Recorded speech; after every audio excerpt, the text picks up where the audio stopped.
Hello and welcome to Philosophers of Room 208. Today I'm going to be doing the recording instead of the videotaping, just because it's going to be making it easier for this particular video. Today I'm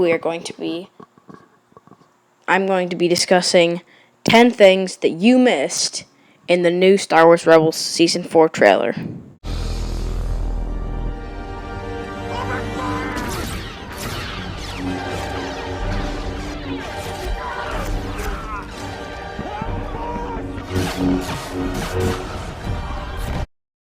Number 1, Mon Mothma and Saw. Saw and Mon Mothma had a big conflict in between the events of A New Hope and Revenge of the Sith. Rogue One and Revenge of the Sith, but we didn't really get to see it. Now that we have Star Wars Rebels filling in that gap, we get to see what happened and what went wrong between those two for Saw to create his own rebel cell.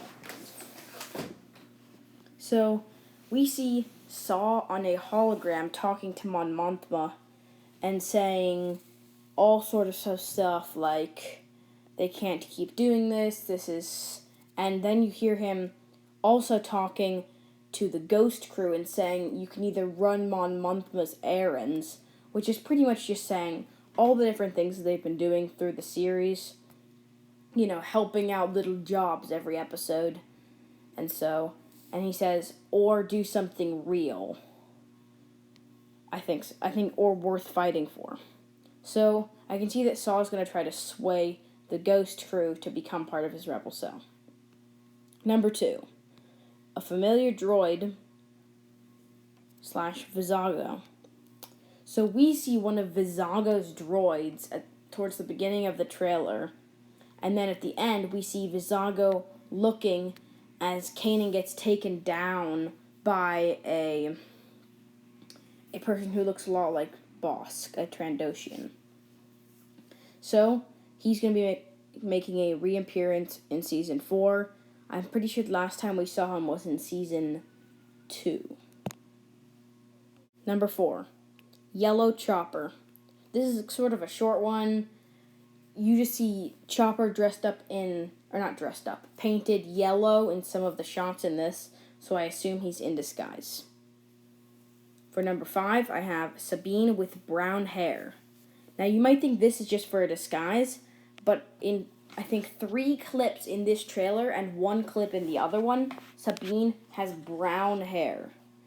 Now, I don't know if this is because she didn't dye her hair and she just has natural brown hair, or if she dyed her hair brown. I think it would be an interesting aspect of the story if she stopped dressing up her hair and whatnot. Number 2, I have Rook working for Thrawn. Now, I thought that Rook was going to be a neutral character, unlike he was in the Thrawn trilogy when I first saw the Season 4 trailer, the first one, because he was taking down stormtroopers and trying to fight Kanan Ezra. But this trailer proved me wrong, because I saw him taking orders right from Thrawn. So, Rook is working for Thrawn, at least at some point of this series. Number 6, X-Wings in action.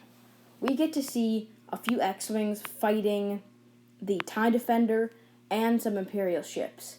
I think we're going to get a lot more space battles in this season, just because we're wrapping things up, and the Empire and the Rebels are both about to have their first major battle, which is, of course, the Battle of Scarif.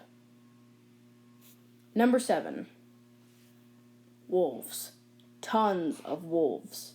We see tons of these wolves that Dave Filoni has been waiting his whole life to put in some form of animation. So he's going all out. I think we saw about 5 different Loth wolves, which we now can call them because of the rhyme said at the beginning by Ezra.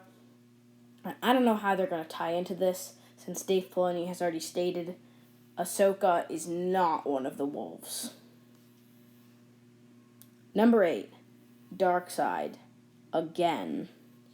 So, at the very end, Ezra is asking Kanan, are we choosing the right side? And I thought we got over this whole Darkseid thing in Season 3, but I can see it tie back into Season 4. But I think we really got to get rid of this storyline because, come on, Ezra's like a nice person. I don't know. I don't see anything else that could turn him to the dark side since Maul is gone. And Darth Vader, I don't know if he's going to make an appearance in this one. Okay, the next one is Saw's Rebel Cell. Okay, so I don't know if you guys remember from Rogue One, Saw Gerrera has his own Rebel Cell on, Jedha. So we see Saw and one of the people in his Rebel Cell in a ship. I'm not sure if it was the Ghost or what ship it was, but they were both laughing. So I can see a big storyline of this season being Saw creating his Rebel Cell. And our last one, Krennic and the Death Star. This is a big thing that started in Ghosts of Geonosis, is when it was first brought up for this topic. Krennic is mentioned by Tarkin, saying that Thrawn's TIE Defender might be beaten by Krennic's idea of the Death Star because Tarkin is seeing that Krennic's idea of having a huge space station that can destroy planets is better than having a fleet of little ships that have shields and hyperdrives. We also see, what probably the most exciting part of this trailer, we also see a green, huge blast hitting a few ships, which I just, went crazy when I saw it because that's the Death Star. I mean, that's them testing out the Death Star. Make sure to like this video and share it with your friends. Click right here to subscribe, click right here to watch our most recent video, and click right here to watch our channel preview. Thanks for watching, and may the Force be with you.